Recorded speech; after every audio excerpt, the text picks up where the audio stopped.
সবাইকে প্রণাম, নমস্কার। সাপ্তাহিক গীতা পাঠের আসরে সবাইকে স্বাগত জানাচ্ছি। আমরা পুরুষোত্তম যোগ অধ্যায় ৫ম অধ্যায়ে ছিলাম।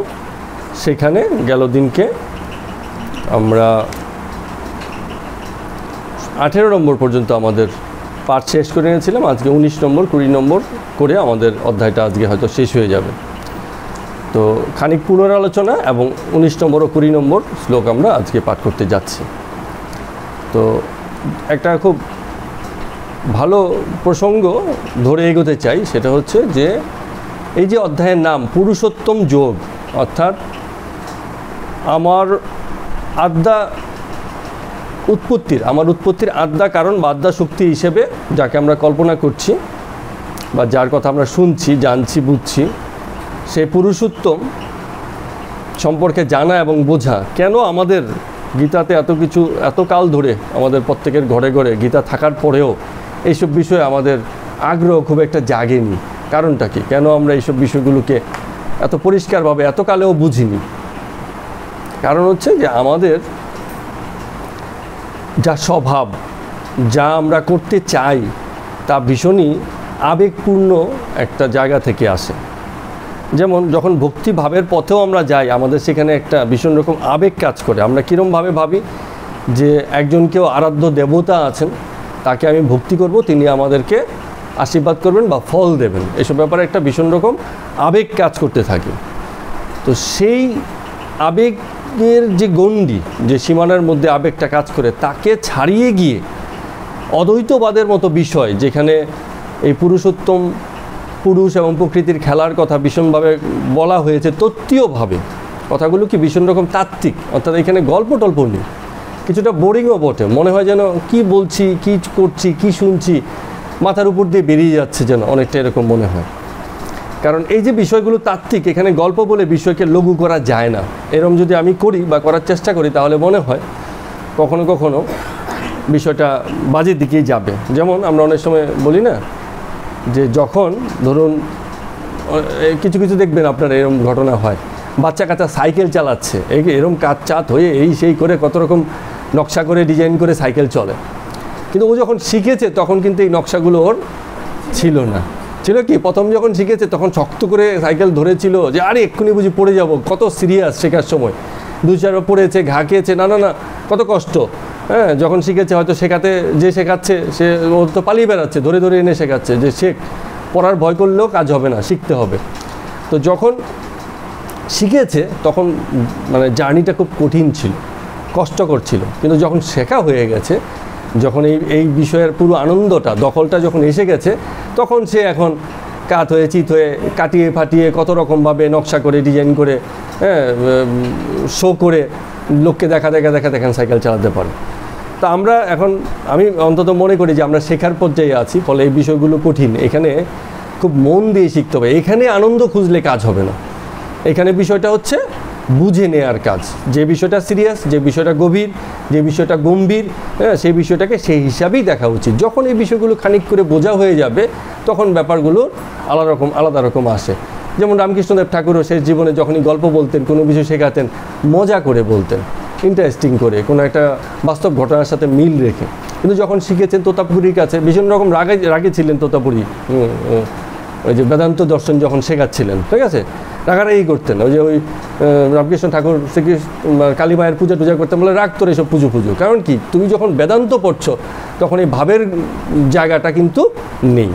তাহলে বেদান্ত দর্শনের যে ভাবনাটা আছে, অদ্বৈতবাদের যে ভাবনাটা আছে, যেখানে ব্যক্তির ভাবের মৃত্যু ঘটে যায়, আবেগের মৃত্যু ঘটে যায়, এবং এসব করে তবে গিয়ে পরমেশ্বরকে জানা যায়।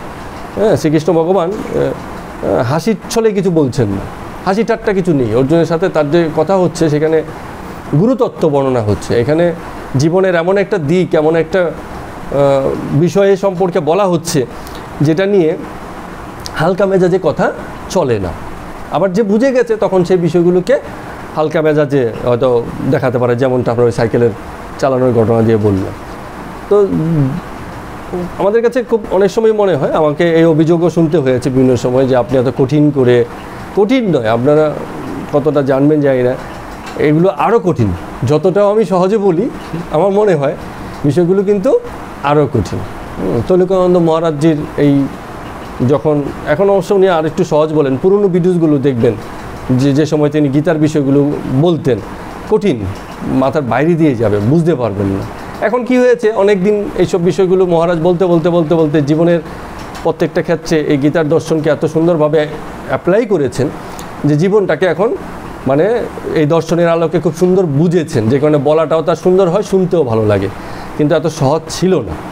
তো শুরুটা এরমই হয়, এগুলো কঠিন নিগড় তত্ত্ব, গুরু তত্ত্ব, তো এটাকে এমন করে বুঝে নিয়ে পরে আস্তে আস্তে বলা যাবে এবং বোঝা যাবে।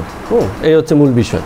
তো এখন যে প্রসঙ্গে আমরা যাচ্ছি, যে প্রশ্ন থেকে আমাদের এই আলোচনাটা শুরু হয়েছিল, যে পুরুষোত্তম, অর্থাৎ পুরুষ এবং তার একটা উত্তম রূপ আছে। পুরুষ এবং প্রকৃতি, সাংখ্যযোগের দুই ভাব, পুরুষ তত্ত্ব এবং প্রকৃতি তত্ত্বেরও ঊর্ধ্বে একটা কিছু আছে। আমরা একটা আমাদের মতো করে একটা উদাহরণ দিয়ে বলেছিলাম, আমরা যে শরীরে আমাদের ফেসটা হচ্ছে আইডেন্টিটি, এখানে যত ভাঙা গড়ার খেলা চলে এটাকে আমরা বলেছি প্রকৃতি। আর আমাদের যে পিছন দিকটা, তার কিছু নেই, কিন্তু তার অস্তিত্ব আছে, সে আছে বলেই সামনের দিকটা আছে, পিছন না থাকলে সামনে থাকবে কী করে, ওটার উপরেই দাঁড়িয়ে আছে সামনের দিকটা। কিন্তু এই পিছন এবং সামনে, এই যে ব্যক্তি শরীর আমরা, এর বাইরেও আমাদের অস্তিত্ব আছে। সেটা কোথায় আছে? আমাদের চেতনায়, আমাদের ব্যক্তিত্বে।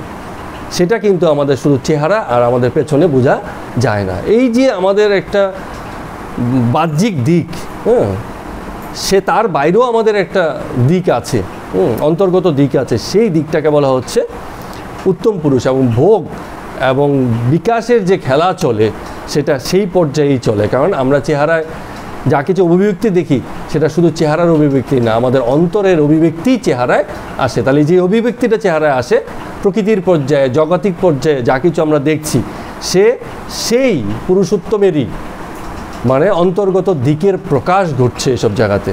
তো এই দর্শন কার হয়েছে, এগুলো কে দেখছে? যে এই গুরুতত্ত্ব বোঝার সামান্যতম চেষ্টা করেছে, তার কাছে জগতের দর্শন এখন তার নতুন করে আসবে।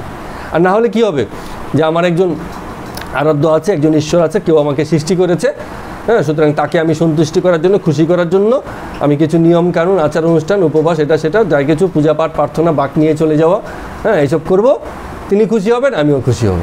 কিন্তু জীবন বা আন্ডারস্ট্যান্ডিং বা এই বোঝাটা এত সরল জায়গায় দাঁড়িয়ে নেই। ঈশ্বরতত্ত্ব বোঝা সহজ বিষয় নয়, এত কিছু বলেও তাকে বোঝা যায় না, এত কিছু বুঝেও তাকে বোঝা যায় না, সুতরাং বিষয় এত সহজ নয়। তো তারপরেও যে বলছে যে আমার সৃষ্টিকর্তা আমায় সৃষ্টি করেছেন, আজকে আমার প্রশ্ন হচ্ছে যে আমরা বা আমি, ব্যক্তি আমি বা আমরা কার সৃষ্টি? তো চলুন এটাকে আমরা একটুখানি ব্যাখ্যা করি, যেহেতু পুরুষোত্তম যুগের সাথে এই বিষয়ের মিল আছে। আমরা তো পুরুষোত্তম যুগ পড়লাম, যার থেকে এই জগতের সৃষ্টি। এবার প্রশ্নটা উল্টো দিক থেকে করি, যে আমার যে সৃষ্টিটা হলো তার সাথে সেই পুরুষোত্তম যুগের আদৌ কোনো সম্পর্ক আছে কি, কোনো যোগ আছে কি? তো চলুন আমরা এটা ব্যাখ্যা করি। ধরুন একটা মোবাইল কার সৃষ্টি? মোবাইলে কি থাকে? মোবাইলের যন্ত্রাংশ থাকে। একটা মোবাইল তো একটা বস্তু, একটা শরীর, তার বিভিন্ন যন্ত্রাংশ আছে। আবার এই শুধু যন্ত্রাংশ থাকলেই মোবাইলটা চলে না, মোবাইলের মধ্যে দেখবেন একটা সফটওয়্যার বলে একটা জিনিস থাকে।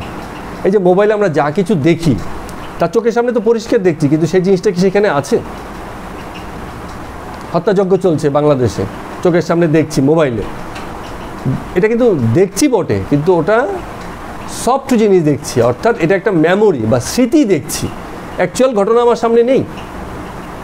ঠিক আছে, সিনেমা পর্দায় যা কিছু দেখি সেগুলো রেকর্ড হয়েছে, শুটিং হয়েছে, ডাবিং হয়েছে, শব্দ দিয়েছে, বিভিন্ন কিছু করে তবে সিনেমা পর্দায় এসছে। যখন দেখছি তখন তো দেখছি সামনাসামনি, কিন্তু বিষয়টা কিন্তু সরাসরি নয়, লাইভ দেখছি না। এটা একটা ম্যানেজমেন্ট আছে, একটা ব্যবস্থাপনা আছে, তার ভিতর থেকে এই জিনিসটাকে আমরা দেখতে থাকি।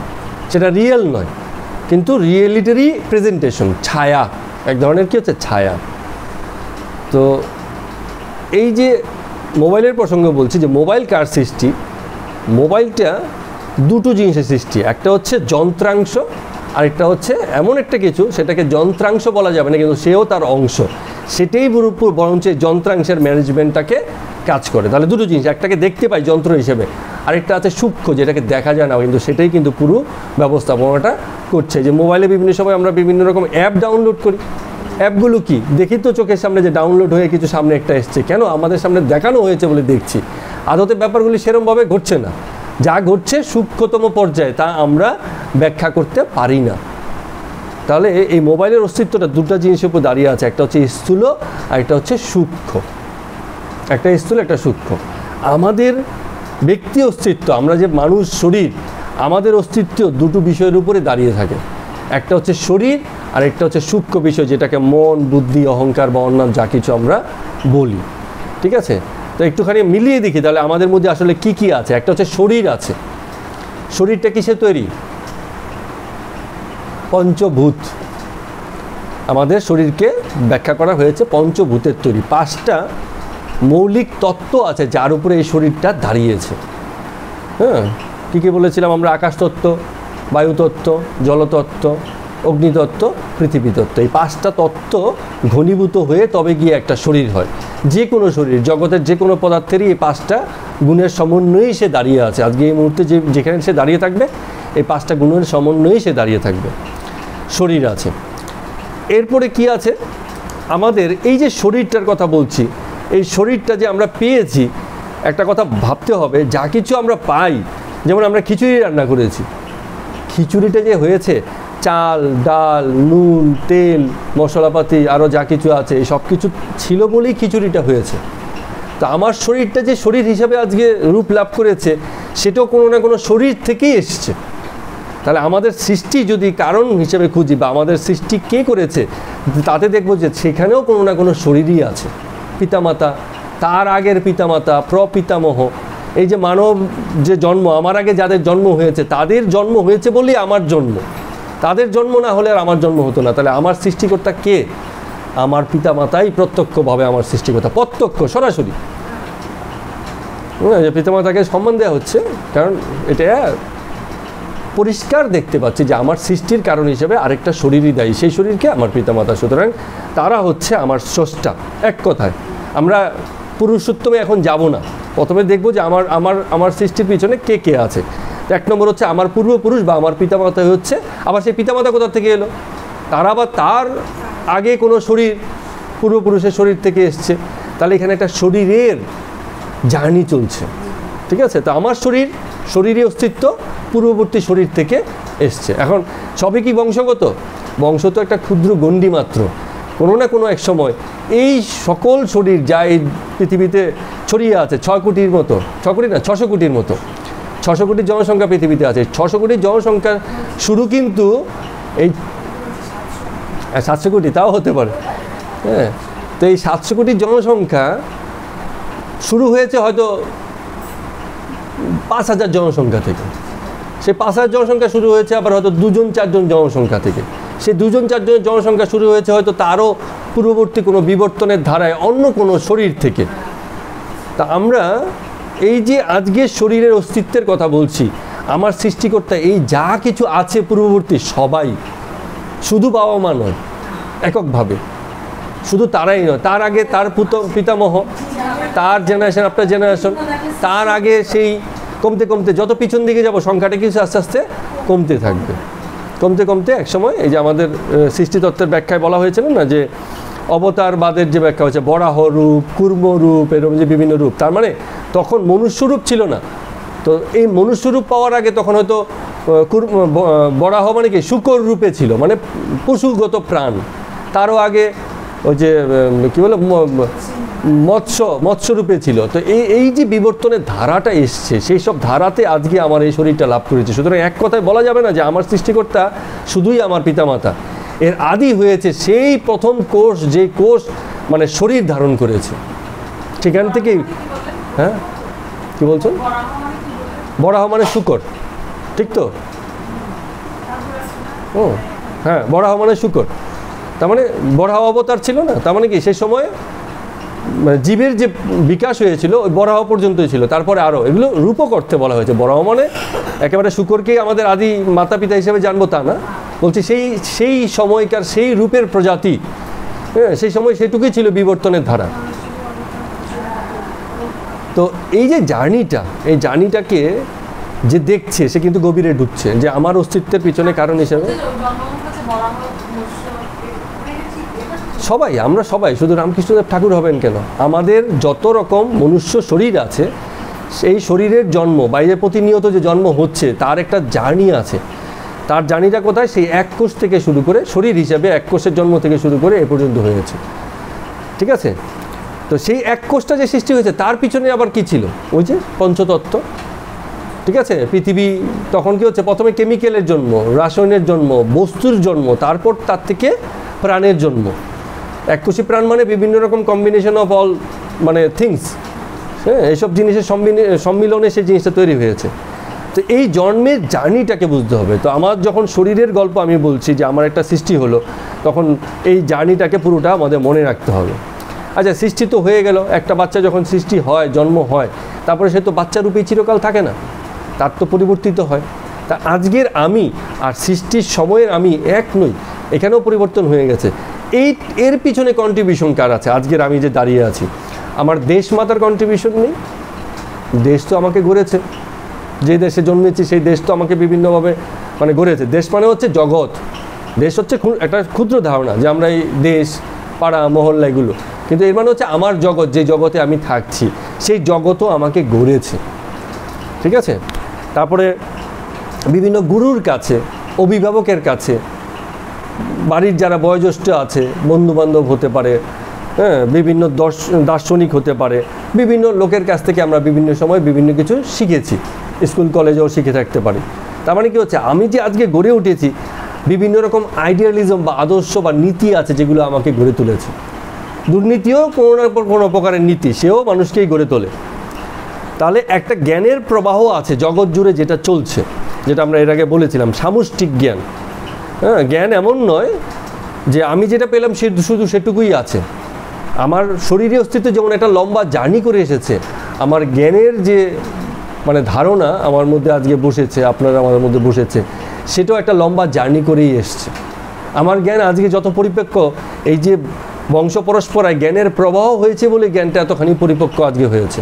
সুতরাং জ্ঞানেরও একটা প্রবাহ আছে, সামষ্টিক জ্ঞান। এবং আরেকটা জিনিস হচ্ছে প্রবণতা। প্রবণতা কি? এই যে আমি ব্যক্তি হয়েছি, কেমন হব? রাগী হব কি শান্ত হব, কি পরোপকারী হব, কি মানুষের অনিষ্ট করতে চাইব, কি ধরনের থাকবে, জড়তা থাকবে না কর্মপ্রবণতা থাকবে, কে নির্ধারণ করছে? আমারই অন্তঃস্থিত সত্য রজ তম তিনের সম্মিলনে আমি দাঁড়িয়ে আছি। তো আমি কে? কার সৃষ্টি? এই তিনও তো আমাকে সৃষ্টি করেছে, সত্য রজ তম, এই তিনের খেলায়ও আমি সৃষ্টি হয়েছি। সুতরাং আমি কার সৃষ্টি? সৃষ্টিকর্তা আমায় সৃষ্টি করেছেন। শুধু এক কথায় এটুকু বললে বিষয়টা সীমাবদ্ধ হয়ে যায়। আমার সৃষ্টির পিছনে অনেক কারণ আছে। আর একটা জিনিস আছে, সেটা হচ্ছে অনুষঙ্গ। অনুষঙ্গ মানে কীরকম আছে? এই সমাজ আর এই সংস্কৃতি যেখানে আমি লালিত পালিত হচ্ছি, এবং বন্ধু যারা আছে, যাদের সঙ্গে আছি, বন্ধু মানে সহপাঠী, সহযোগী, সহসঙ্গী, সব রকমের যত রকম মানুষের সাথে আমরা মিশি, এই যে একটু আগে যে গল্প হচ্ছিল, আমরা যে মিশছি, এরা প্রত্যেকেই হচ্ছে অনুষঙ্গ। এই অনুষঙ্গ আমাদেরকে গড়ে তুলেছে। বলে না এই যে অসৎসঙ্গে মানে সৎসঙ্গে স্বর্গবাস, অসৎসঙ্গে নরকবাস। তবে সঙ্গটা কত গুরুত্বপূর্ণ, ব্যক্তিকে গড়ে দিচ্ছে এখানে। ব্যক্তি কেমন হবে তাকে গড়ে দিচ্ছে অনুষঙ্গ। তাহলে আমি যদি বলি যে আমি কার সৃষ্টি, দেখুন কত কারণ এসে গেছে। আমি যা বলেছি আরও চিন্তা ভাবনা করলে আরও 5টা 7টা 10টা কারণ হয়তো বার করা যাবে, যাদের সম্মিলনে একটা ব্যক্তি মানুষ দাঁড়িয়ে থাকে। একটা ব্যক্তি মানুষ মানে যেহেতু ও কি জানো, তোমার বাবার নাম কি, এই, তাহলে তুমি ওর ছেলে, ওর মেয়ে, হ্যাঁ, এই আইডেন্টিটি যথেষ্ট নয়। একজন ব্যক্তি মানুষ অনেক কিছুর সমন্বয়ে গড়ে ওঠা একটা সৃষ্টি, হ্যাঁ। কিন্তু তাহলে কথা হচ্ছে যে আমরা যে বলা হয় যে আমরা ভগবানের সৃষ্টি, ঈশ্বরের সৃষ্টি, এটা কেন বলা হচ্ছে? এটা বলতে গেলে, বুঝতে গেলে, যখন আমরা এই বিষয়গুলো স্থূল পর্যায়ে বুঝে গেলাম, তখন এই জার্নি যেটা চলছে তার আদিতে চলে যেতে হবে। কীরকম আদি? একটা সময় এরমও ছিল, বিজ্ঞানও তো বলেছে বিভিন্ন সময়, যে পৃথিবীও ছিল না। তো আমার যে সৃষ্টি, আমার সৃষ্টি হওয়ার পিছনে যদি কারণ খুঁজি, তা আরও আগে পৃথিবী সৃষ্টি হওয়া দরকার, তারপরে বিভিন্ন জড় জগতের সৃষ্টি হবে, তারপরে গিয়ে প্রাণীর জগতের সৃষ্টি হবে, তারপরেও লক্ষ কোটি বছরের জার্নির পরে গিয়ে তবে আমার সৃষ্টি। তাহলে এই যে পুরনো পিছন দিকে আমরা যাচ্ছি, যেতে যেতে দেখব এই জগতের যত বস্তুগত উপাদানের কথা আমরা ভাবছি বা দেখছি বা বুঝতে পারছি আজকে, এক সময় তারও অস্তিত্ব ছিল না। সেই যে সময়কালটা যখন এই জগৎ, যেহেতু জগৎ বিকশিত হয়েছে, কি করে বুঝবো ছিল কি ছিল না? কারণ ক্রমাগত প্রসার হচ্ছে, এটা আমরা জগতে দেখতে পাচ্ছি, জগৎ প্রসারিত হচ্ছে, এতে তো কোনো সন্দেহ নেই। তো প্রসারিত হচ্ছে মানে একসময় সেটা সংকুচিত ছিল, সংকোচন, যা কিছু ছোট থাকে তাই একসময় বড় হয়েছে, জগৎকে আমরা সেভাবে দেখেছি। তাহলে জগতের এই যে বিস্তার, তার পিছনের যদি আমরা কোনো একটা মানে আদি অবস্থা খুঁজি, সেই আদি অবস্থাটাকেই আমরা ঈশ্বর তত্ত্ব বলি, যেখান থেকে এই জগতের সৃষ্টি। তাহলে এই যে জগৎ, এই জগতের সৃষ্টি, এই যে লম্বা জার্নি, তাকে যদি আমরা খণ্ডাতে খণ্ডাতে পিছন দিকে যেতে থাকি, সেখানে দেখব এই যে পুরুষ বা প্রকৃতি তত্ত্ব দাঁড়িয়ে আছে, একটা তত্ত্ব যে হয়তো এইভাবেই ব্যাপারটা ঘটেছে, একটা কিছু হয়েছে যেখান থেকে এই বিকাশটা হয়েছে, এবং বিকাশটাকে আবার কেউ একজন পর্যবেক্ষণ করেছে, আবার কেউ একজন এই পুরো মেকানিজমটা, এই সক্ষমতাকে ধারণ করে রেখেছে যে এই বিকাশটাকে ঘটিয়েছে, এবং স্টিল আজকের দিনেও সে এই সক্ষমতাকে ধারণ করে রেখে এই জগৎকে মানে হোল্ড করে আছে, ধরে আছে। কেউ একজন মানে আবার কোনো ব্যক্তি নয়, সেটা একটা মহাশক্তির নাম, আদ্যা শক্তি যাকে বলা হচ্ছে। হ্যাঁ, এবং আমরা এটাকে 3 রূপে দেখেছি। কী রূপে দেখেছি? সৃষ্টি, স্থিতি এবং প্রলয়, ব্রহ্মা, বিষ্ণু, মহেশ্বর। আমাদের ভাষায় আমরা তাদেরকে এইভাবে আইডেন্টিফাই করেছি। কেউ অন্য কোনো ধর্ম এটাকে অন্য নামও দিতে পারে, কিন্তু আমরাই যখন এটাকে ব্যাখ্যা করতে গেছি তখন তাকে বলেছি সৃষ্টি, স্থিতি, প্রলয়, এবং তার 3টে মহাশক্তির কথা কল্পনা করেছে, ব্রহ্মা, বিষ্ণু, মহেশ্বর। সেই শক্তিতেই এই জগৎ আজও পরিচালিত হচ্ছে বা ধরে আছে। তো আমার আজকের দিনের এই মুহূর্তের যে স্থিতি, আমার সৃষ্টি দাঁড়িয়ে আছে একদম ইমিডিয়েটলি বিভিন্ন শরীর, প্রবণতা, বিভিন্ন রকম শিক্ষা, অনুষঙ্গ, এই সবের উপর তো বটেই। আর যদি আদি কারণ খুঁজি, তাহলে গোড়ায় বা মূলে গিয়ে সেই ঈশ্বর তত্ত্ব বা সৃষ্টিতত্ত্বকেই দেখব, যার থেকে এই জগৎ প্রকাশিত হয়েছে। এই জন্য কথাটাকে বলা হয় যে আমাদের একজন স্রষ্টা বা সৃষ্টিকর্তা আছে, কিন্তু আমাদের সৃষ্টি এই মুহূর্তে, আমার যে সৃষ্টি সেটা প্রত্যক্ষ তার সৃষ্টি না। প্রত্যক্ষ মানে কি? সরাসরি তিনি সৃষ্টি করেননি। ওই যে আমার জন্ম মানে ঈশ্বর ম্যাজিক করে আমাকে পাঠিয়ে দিলেন মায়ের গর্ভে, বিষয়গুলো এরকম হয়নি। এই জন্মচক্র চলছে, এই খেলা প্রতিনিয়ত চলছে, তারই অংশ হিসেবে আমার আসা, আমাদের প্রত্যেকের শরীর রূপে আসা। কিন্তু সেই সৃষ্টিচক্রের শুরু কখন?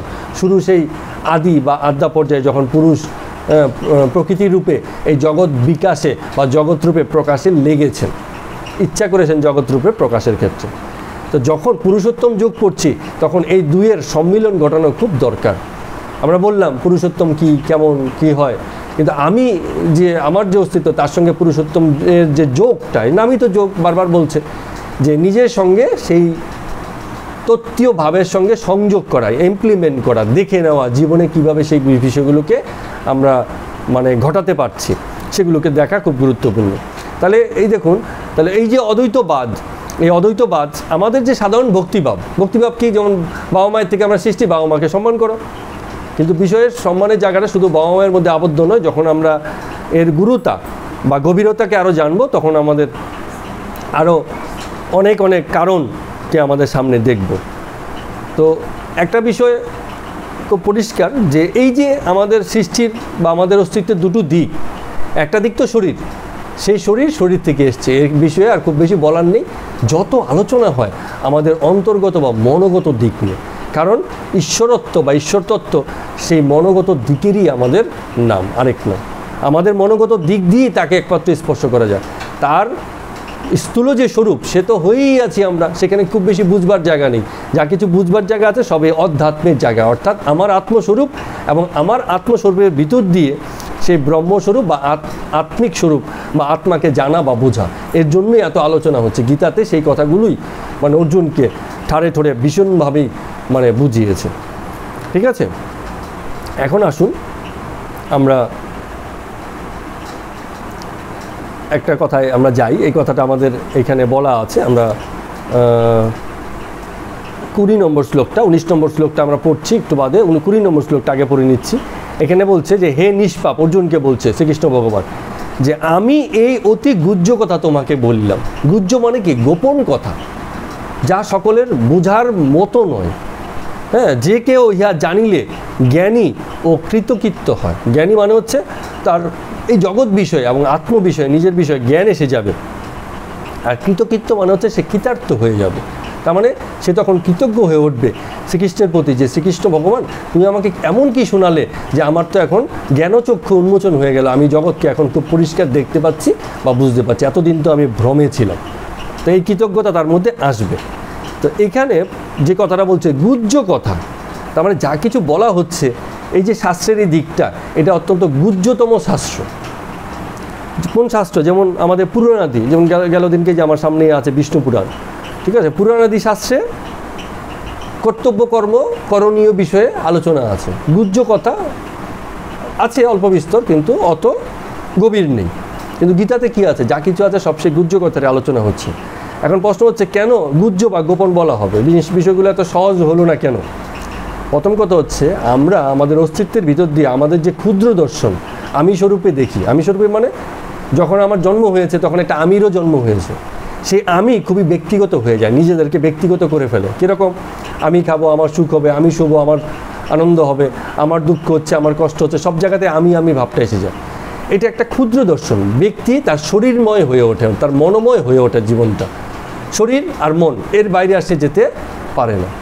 ঠিক আছে? এই শরীর মনের যে খেলাটা, এর বাইরে এসে যেতে পারছে না। তার দর্শনটা, জীবনকে দেখাটা বা এই পৃথিবীকে দেখাটা বা জগৎকে দেখাটা ক্ষুদ্র হয়ে যায়, ন্যারো হয়ে যায়, ছোট নলের ভিতর দিয়ে সে যেন দেখছে। আর সামষ্টিক দর্শন মানে তখন কিন্তু সে নিজেকে ভুলে যায়, যে বিষয়টা শুধু আমার কথা না, এটা একটা বড় সামষ্টিকভাবে ব্যাপার চলছে। তখন তার দেখার দৃষ্টিভঙ্গি খুব পাল্টে যায়, বড় হয়ে যায়, এবং তখন সে গভীরভাবে ভাবতে পারে। তো কেন গোপন? কারণ আমরা এই ক্ষুদ্র রূপেই ভাবি। যত কিছুই বলি না কেন, যতই আলোচনা হোক না কেন, কেউ আমাদেরকে বুঝিয়ে গেল, তারপরও আমাদের ক্ষুদ্র দর্শন কোনোভাবেই যেন আমাদেরকে ছেড়ে যায় না।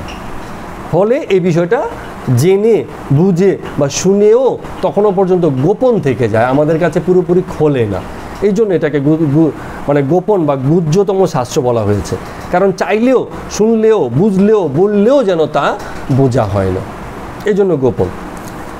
তো এখন আমাদের যারা গুরু আছেন, কজন গুরু আছেন যারা এই গোপন শাস্ত্র বা এইসব বিষয় নিয়ে আলোচনা করতে আগ্রহী? নিজেরাই চিন্তা করে দেখুন। বলে কেউ এসব বিষয় নিয়ে? হ্যাঁ, যা আমি তো অনেক জায়গাতে গীতা পাঠও শুনতে গেছি, তো খুব হতাশ হতে হয়েছে। কারণ এই গোপন বিষয়, এই যে অধ্যাত্ম তত্ত্ব, যা আমাদের অন্তর্গত অস্তিত্বের সন্ধান দেয়, জীবনকে খুব বড়ভাবে দেখার, ওই যে আমরা বলি না, জীবন বড় হওয়া উচিত, মহৎ হওয়া উচিত। সকালবেলা ঘুমতে উঠলে খাওয়া পড়ার চিন্তা, কী করে জীবন বড় হবে, কী করে জীবন মহৎ হবে। হ্যাঁ, সেই দর্শন তো আমাদের নেই, তাহলে আমাদের কাছে সেই বিষয়টা আসে না। তো আমাদের মুক্তি, এই কথাটা, এই যে যেমন দেখুন, বাংলাদেশে একটা ডামাডোল হচ্ছে, একটু কথা প্রসঙ্গে ছোট্ট একটু বলছি, নানান রকম খুন, হত্যা, যজ্ঞ এসব হচ্ছে। কেন হচ্ছে? কারণ একটা জায়গা থেকে ওদেরকে সাম্প্রতিক ঘটনায় সবাই বলা হলো কি, তারা স্বাধীনতা লাভ করেছে। কারণ কি, একটা অপশাসন চলছিল তাদের কথা হিসেবে। আমরা সত্যি মিথ্যে জানি না, দূর থেকে জানছি, শুনছি, মিডিয়া আমাদের দেখাচ্ছে, যেমন দেখছি তেমনই বুঝছি। তো সেই অপশাসন থেকে মুক্ত হলো তারা। তো কথা হচ্ছে, একটা কিছু চেপে বসেছিল, সেখান থেকে মুক্ত হলো। আমি এই কথাটা প্রায় বলতাম যে ঠিক আছে, মুক্ত তো হলে এখন কি করবে? তোমার তো বিভিন্ন রকম বন্ধন আছে, সে বন্ধন থেকে মুক্ত তো হলে তুমি, কিন্তু তুমি তো শুধু ফাঁকা থাকতে পারো না, তোমার ভিতরে আরও কিছু চাই। সেই উচ্চতা জীবনে না থাকলে এই বন্ধন থেকে মুক্তিও জীবনে আসে না। এখন কি হয়েছে দেখুন, ওরা মুক্ত তো হয়েছে, কিন্তু এখন আরও অরাজকতা আরও বেড়ে গেছে। কারণ এই মুক্তিটা তারা কিসের জন্য চেয়েছে তারা নিজেরাও জানে না। ফলে হত্যাযজ্ঞ আরও বেশি হয়ে গেছে, এখন আরও বেশি, মানে মুক্তি ঘটেছে, তারপরে থেমে যাওয়ার কথা ছিল, থামেনি কিন্তু। তা এটাকে আমাদের বলা হয় ফ্রিডম ফ্রম আর ফ্রিডম টু বলে একটা কথা আছে, একদম পুরো সাইকোলজির কথা, যে আমরা চাপে থাকি, সেখান থেকে মুক্তি চাই। আরেকটা জিনিস হচ্ছে, আমরা যেমনই থাকি না কেন, কোনো একটা কিছু দিকে যাওয়ার জন্য মুক্তি চাই, আমরা কিছু একটা চাই। হ্যাঁ, যেমন আমরা শিক্ষা চাই। শিক্ষা চাই মানে হচ্ছে আমরা অশিক্ষাতে আছি, আমরা শিক্ষা চাই। তাহলে শিক্ষা যখন চাইবো, অশিক্ষা এমনিতেই দূর হয়ে যাবে জীবন থেকে। কিন্তু আমাদের শিক্ষা চাওয়া নেই, কিন্তু অশিক্ষা থেকে আমরা মুক্তি চাইছি। কোনো কারণে বললো যে হ্যাঁ চলো স্কুল কলেজ সব ভরে দিলাম। স্কুল কলেজ তো হলো, তুমি তো যাচ্ছ ঠিকই, কিন্তু তোমার মুক্তির তৃষ্ণাই তো তোমার আসেনি। তুমি তো শিক্ষা চাওনি কোনোদিন, তুমি শুধু অশিক্ষাটা দূর করতে চেয়েছো, কিন্তু চাওয়া উচিত ছিল শিক্ষাটা। তো এই যে স্বাধীনতা তারা পেলো, স্বাধীনতা পেলে কি করবে সেই ব্যাপারে কারোর রূপরেখা নেই। এখন যার যেমন মন চাইছে করছে, একে মারছে, একে ধরছে, ব্যক্তিগত শত্রুতা মিটিয়ে নিচ্ছে। হ্যাঁ, তো এই যে অপরিণামী ভাবনা, এইটাকে দূর করে দেয় যখন আমরা আমাদের বন্ধন, এই জাগতিক বন্ধন যা কিছু বলছি, আমাদের অজ্ঞানতা, মোহাচ্ছন্নতা, এগুলো ততক্ষণ পর্যন্ত দূর হবে না যতক্ষণ পর্যন্ত জীবনে এর থেকে উঁচু কোনো কিছু জীবনে স্থান না পাবে। ওই আমি একটু আগে আপনাকে বলছিলাম না, যে আমার উচ্চতর গল্প করার কিছু নেই, তাহলে আমাকে এইসব গল্পই করতে হবে, এছাড়া উপায় কি? আমার তো নেই কিছু এর থেকে ভালো কিছু বলার। তো যখন এর থেকে ভালো কিছু বলার আসবে তখন এইসব বিষয়গুলো কাটতে শুরু করবে। তা আমি স্বাধীনতা পেয়ে কি করতে চাই? আমি একটা শিক্ষিত জাতি গড়তে চাই, আমি একটা অহিংসাপূর্ণ জাতি গড়তে চাই, আমি একটা দুর্নীতিমুক্ত জাতি গড়তে চাই, আমি একটা সমবেদনাপূর্ণ জাতি গড়তে চাই। এমন লক্ষ্য যখন থাকবে তখন এইগুলোর পথে যত বাধা আছে সব এমনি দূর হয়ে যাবে। কারণ আমার তো কোনোদিন সেসব লক্ষ্য ছিল না।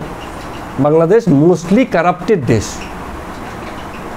খাদ্যে ভেজাল, সব কিছুতে ভেজাল, মানসিকতায় ভেজাল, ভীষণ রকম দুর্নীতিপরায়ণ। তো তাকে যখন এসব জায়গা থেকে খানিকটা মুক্তও করবেন, সে কী করবে? এর থেকে বড় কিছু সত্যি জীবনে চায়নি, সে এসবই চেয়েছে। একটা গোষ্ঠী গেছে যারা অরাজকতা করেছে, এখন আরেকটা গোষ্ঠী আসবে যারা অরাজকতা চালাবে আবার নতুন করে। পরাধীন বাংলাদেশ আগেও ছিল, আজকে এত কিছুর পরেও সেই পরাধীনতা আছে এবং আগামী দিনেও সেই পরাধীনতা থাকবে, যতক্ষণ পর্যন্ত সে মানে কিসের জন্য এই স্বাধীনতা চায় সেটা তার কাছে পরিষ্কার হবে না।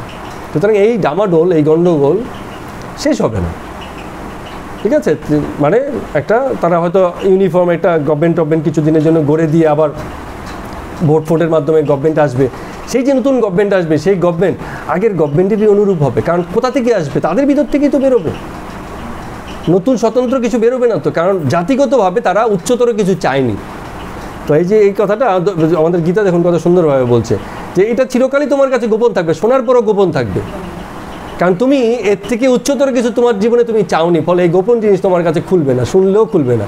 হ্যাঁ, কেউ একজন বলে যাচ্ছে তাও তোমার কাছে হবে না। এখন আমাদের গুরুরা মহারাজরা হয়তো এইসব গুহ্য তত্ত্ব আমরা বুঝবো না বলেই হয়তো কোনোদিন বুঝাইনি, কিন্তু দায়িত্ব নেওয়া উচিত ছিল যে আমার বলা উচিত যে এটা মানে এই গুহ্য তত্ত্ব গোপন থাকবে না, এটা আমার কথা হচ্ছে বলবো, বাকিটা তোমার উপরে। এমন কোনো নেতা, এমন কোনো আদর্শিক মানুষ তাদের থাকা উচিত বাংলাদেশে যে বলবে যে একটা সুন্দর দেশের জন্য এই কাজগুলো করণীয় এবং সেগুলোই করতে হবে। হ্যাঁ, সুন্দরের গল্প শোনাতে হবে, ক্ষমতার আহরণ শুধু না, প্রয়োজনে ক্ষমতা থাকবো, না হলে ছেড়ে দেবো। আগের গভর্নমেন্ট কী করেছে? বলছে যে দেশ সেবা, দেশের উন্নতির জন্য।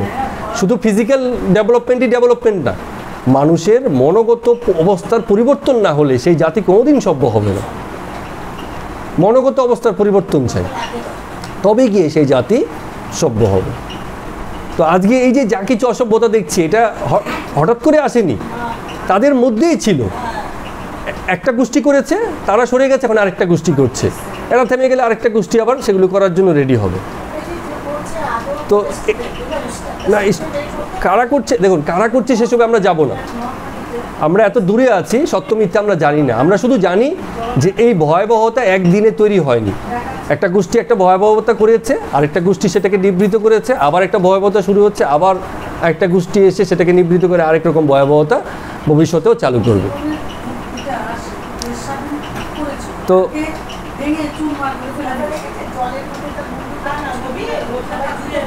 আচ্ছা, আমরা কি করবো বলুন তো? দেখুন, এগুলো হচ্ছে ঘটনার বর্ণনা বা স্পেসিফিক যদি হয়ে যায় তাহলে কিন্তু আমরা সত্য মিথ্যা যাচাই করতে পারবো না। এই প্রতিক্রিয়াগুলো কেন আসে, কেন এসছে, সেসব বিষয়ের গভীরতাও আছে, এগুলো খুব গভীরভাবে ভাবা উচিত। শুধু ক্রিয়া প্রতিক্রিয়া দেখলে হবে না। যেমন অনেক সময় আমরা এরকম, অনেক কাল আগে একটা গল্প আমি বলেছিলাম, একটা টিকটিকিকে একটা বাচ্চা চেপে ধরে রেখেছে, আর টিকটিকিটা ব্যথায় যন্ত্রণায় লেজ নাড়ছে। তখন বাচ্চাটা বলছে যে টিকটিকিটা দেখো কত দুষ্ট, কি বাজেভাবে লেজটা নাড়াচ্ছে। এখন টিকটিকি না জানে সে কেন, মানে কোন যন্ত্রণায় কোন ব্যথায় এই লেজটা নাড়াচ্ছে। তার মানে এদের যে এই যে বহিঃপ্রকাশ, তারও পিছনে কিছু রিজনিং আছে। কোনো একটা মানুষ, একটা গোষ্ঠী বা একটা জনগোষ্ঠী তো ইন্টেনশনাল যদি কেউ থাকে সেটা আলাদা বিষয়, কেউ হয়তো আগে থেকেই এইসব বিষয়, কিন্তু এই যে একটা প্রতিক্রিয়া, সেই প্রতিক্রিয়ারও একটা কারণ আছে হয়তো। তো কারণ অনুসন্ধান করে আমরা যা জানবো, আর শুধু ক্রিয়া প্রতিক্রিয়া দেখে সেই জিনিসটাকে আমরা বুঝতে পারবো না। এই যে হিংসা, এই হিংসা আগের কোনো হিংসারই ফল, আবার আজকে যে হিংসা হচ্ছে এই হিংসা আবার নতুন কোনো হিংসার জন্ম দিচ্ছে। সুতরাং আজকের দিনের হিংসাটা দেখে আমরা আগেরটা এবং পরবর্তীটা ভুলে গেলে কিন্তু মানে সঠিক জাজমেন্ট হবে না। এই হিংসাটা একটা সামগ্রিক হিংসার ফল, দূর করতে হবে এই সামষ্টিক বা সামগ্রিক হিংসার জায়গাটা। বলতে হবে যে জাতি হিসাবে আমরা হিংসা করব না, হত্যা করব না, হত্যাটাকে বন্ধ রাখবো। এর জন্য ন্যায়ের বিচার আরও অন্যান্য বিষয় আছে, যাকে আমরা গভীর আলোচনায় যাচ্ছি না এই বিষয়ে। তো যাই হোক, আমরা তাহলে এই যে বিষয়গুলো আছে আমাদেরকে জানানো হয়নি, আমাদেরকে বলা হয়নি। আজকে সময় এসছে যখন শাস্ত্রের এই গুরুতা, এই গোপন বিষয়গুলো আলোচনায় উঠে আসুক, আমরা সবাই যেন জানি, অন্তত জানার পথ পরিষ্কার হোক। এবার কে জানবো, কতটুকু জানবো, সেগুলো তার উপরে, কিন্তু জানার চর্চাটা হোক। তো যদি এই দ্বৈত বিষয়ে আমরা জানি, জগতের এই সব ভালো মন্দ, ন্যায় অন্যায়, হিংসা অহিংসা, এই যে যত রকম দ্বৈত রূপে আছে, তাদের সম্পর্কে পরিষ্কার জানি, বুঝি, তাহলে সেই দ্বৈততা বা এই জগৎ ভাবনেই আমাদেরকে সেই অদ্বৈত অথবা এই মহাজাগতিক ব্রহ্ম অস্তিত্বের কাছাকাছি নিয়ে যাবে। কিন্তু যদি না জানি, এসব বিষয়ে যদি আমরা খোলামেলা না হই, তাহলে কিন্তু আমাদের কিন্তু যাওয়ার মানে জানার পথটা পরিষ্কার হবে না। পুরুষোত্তম কখনোই আমাদের মানে ভাবনা বা বোঝার মধ্যে আসবে না। তো শ্রীকৃষ্ণ ভগবান গীতাতে এত সুন্দরভাবে এইসব বিষয়গুলো বলেছেন, পরিষ্কার করেছেন। আমাদের সৌভাগ্য যে আমাদের ঘরে ঘরে গীতা আছে, আবার আমাদের ভীষণই দুর্ভাগ্য যে থাকা সত্ত্বেও আমরা সেগুলোকে মানে হ্যাঁ বুঝতে আমরা কিন্তু পারছি না।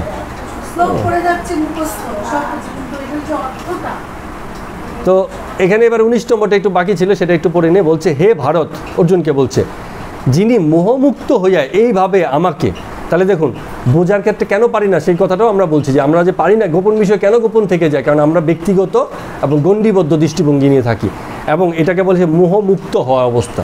মানে এই যে গণ্ডিবদ্ধ অবস্থা, এখান থেকে বেরোনো হওয়াই হচ্ছে মোহমুক্ত হওয়া। তো বলছে, যিনি মোহমুক্ত হইয়া এইভাবে আমাকে পুরুষোত্তম বলিয়া জানিতে পারেন, অর্থাৎ আমাকে তো সবাই ঈশ্বর হিসেবে সবাই জানে, কিন্তু আমি যে পুরুষোত্তম, আমি যে একটা জার্নিতে আছি, আমার যে সৃষ্টি একটা জার্নিতে আছে, আদি পূর্ব মধ্য বর্তমান অবস্থায় স্থিতি, একে যে এরমভাবে জানা এবং বোঝা, এটাকে যিনি জানিতে পারেন তিনি সর্বজ্ঞ হন। সর্বজ্ঞ মানে সকল বিষয়ে জ্ঞাত। তখন তিনি বুঝতে পারেন যে আজকের হিংসাটা হিংসা না, তার আগেও কিছু ছিল, তারপরেও কিছু আসতে যাচ্ছে, পূর্বাপর বুঝতে পারেন। সর্বজ্ঞ হন এবং সর্বতভাবে তখন আমাকে ভজনা করেন। তখন তাকে যখন ভজনা হয় না, একেবারে মন থেকে হয়, একেবারে মন থেকে তাকে ভজনা হয়। এই কথা বলে শ্রীকৃষ্ণ ভগবান এই যে পুরুষোত্তম যুগ অধ্যায় এখানেই শেষ করছেন। তো আমরাও এই অধ্যায়টাকে আজকে এখানে শেষ করছি। আর আগামী দিন আমাদের দৈবাসুর সম্পত্তি বিভাগ যোগ এই বিষয় নিয়ে আলোচনা করব, সেসব বিষয়ে আমরা যাব। তো আজকের মতো গীতা পাঠ আমরা এখানেই শেষ করছি। সবাইকে প্রণাম, নমস্কার।